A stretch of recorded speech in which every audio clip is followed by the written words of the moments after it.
Hello, and welcome to episode 6 of What Would Buddha Do? I'm Lena DeGenti, and on this podcast, I take real questions, often from my coaching clients, and explore Buddhist teachings that relate to those questions. I was raised in the Shambhala Buddhist tradition of Chogyam Trungpa Rinpoche and have been a lifelong meditation practitioner. I'm also a coach, a meditation instructor, and a yoga teacher. I'm currently training to be a chaplain in the Masters of Divinity program at Naropa University.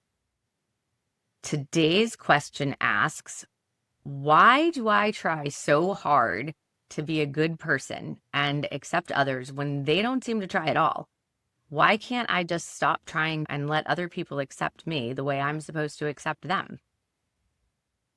This is a really honest and powerful question. Why do we have to accept others as they are and still do the work ourselves of being kind, forgiving, and grounded? So let's dig in and see if the Buddha had anything to say about this.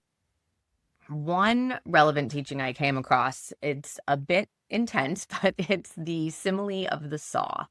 And in this teaching, the Buddha was speaking to a group of monks, and it started off with a very practical concern. Somebody asked, how do we respond to harsh speech? And the Buddha responds by saying, even if bandits were to carve you up savagely, limb by limb, with a two-handled saw, he who lets his heart get angered at that moment would not be following my teaching.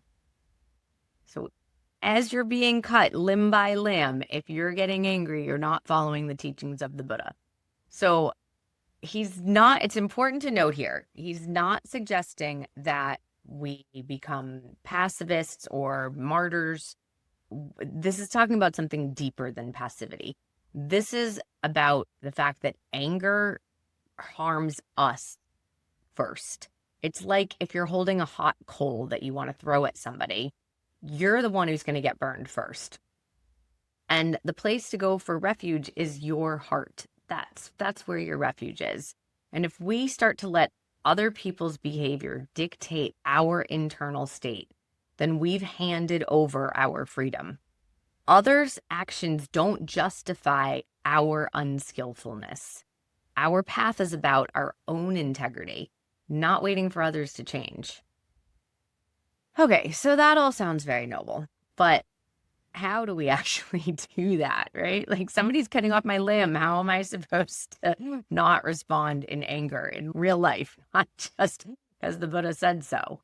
So he does offer some step-by-step teachings, and he says that we start off by cultivating goodwill towards someone who speaks harshly to you. Then you learn to maintain that goodwill even when that harsh language turns into insults. Eventually, you extend that goodwill even to those who physically harm you. Finally, we can practice the ultimate test, which is maintaining loving kindness even in the most extreme conditions. After giving the simile, he instructs, you should train thus. Our minds will remain unaffected. We will utter no evil words. We will abide compassionate for their welfare, with a mind of loving kindness. We will pervade them with a mind imbued with loving kindness, and beginning with them, we will pervade the all-encompassing world with a mind imbued with loving kindness. This isn't about repression. It's about freeing the heart, not for their sake, but for yours. It's a call to protect your own clarity and peace, not as a performance of virtue, as a reminder that your effort to not be pulled into anger is not weakness, it's actually power. Your effort to not be pulled into anger is your power, not a weakness. It's not about being nice to harmful people. It's about not becoming the thing that you resent. I have some personal experience with this. There's this pattern in my life, in work and social spaces. There's this unwritten rule that I'm the steady one, the calm one. I'm the one who doesn't take things personally, who sees all sides and rises above. I am proud of the work put in to be thoughtful and emotionally grounded.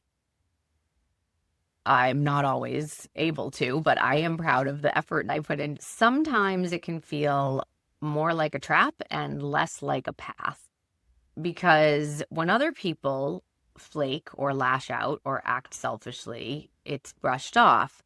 But for me, it can feel like if I so much as roll my eyes or set a boundary, I've violated some unspoken agreement.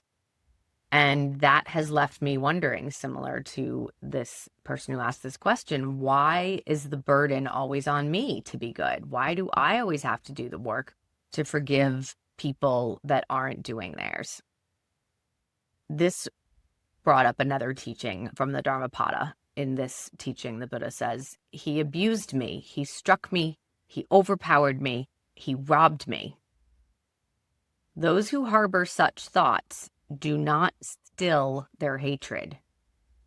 Those who do not harbor such thoughts still their hatred.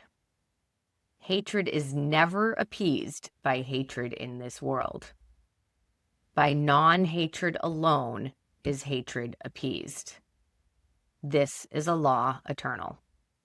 So when you feel resentful that you're always the one trying, you're not being asked to approve of the other's behavior, just not to let it become a seed of your own suffering. All right, there's a third teaching that I've also found very helpful. It's called the 8 Worldly Winds. And it says, gain and loss, status and disgrace, blame and praise, pleasure and pain. These conditions among humans are inconstant, impermanent, and subject to change. So the 4 pairs of conditions of worldly life are gain versus loss, praise versus blame, fame versus disrepute, and pleasure versus pain. And what the Buddha says is that the world spins after these conditions. And when we spin after them, we suffer. So when you ask, why do I have to be good and accepting while others don't even try? You're touching on the pain of praise and blame, of fairness and recognition. And what the Buddha teaches about that is that life isn't morally fair. Being good doesn't always lead to good outcomes. And suffering doesn't always mean someone did something wrong.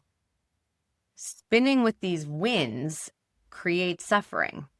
If your goodness depends on reward or validation, then you're caught. Freedom comes from seeing praise and blame for what they are, which is passing winds. You get to choose integrity, not because it earns you something, but because it frees you. The real practice is, even when others don't show up, I can stay true to myself. For myself, at some point I realized I was carrying this kind of bitterness. It wasn't overly dramatic or loud. It was just this steady underlying thing that would come up. Why do I always have to be the one to rise above? And really studying these 8 worldly winds helped me that recognize that I wanted praise for being good. I wanted fairness. And when I didn't get it, I would get this resentful feeling. It doesn't say it's bad to want those, just to recognize that they're impermanent, that they're winds. They're going to come and go. And if I start to let those wants steer me, then I'm going to lose my ground. I'm going to lose my footing. So then I start to ask myself, what if I choose to act from my own values? Not because it's going to earn me any approval or any peace, but just because it's who I want to be, and separate what the results of that might be. And that really changed a couple of things for me. This is not to say that I'm there or that I've got it and I'm perfect by any means. I still feel resentment. But when I feel it, I can recognize it and I can pause and see that what's happening is that I'm trying to earn being treated well by being good. And then I can start to shift. I'm not shifting into passivity. I'm shifting into freedom. I'm shifting into saying that I can be kind and clear and boundaried. And I don't need to fix the other person who's behaving the way that they behave. I can just stay true to me. So I think what the Buddha was getting at is that goodness is not a transaction. Accepting others doesn't mean that I'm abandoning my discernment. I don't have to earn love or peace or rest, and that I can care deeply and still have boundaries. Thanks for joining me today. See you next time.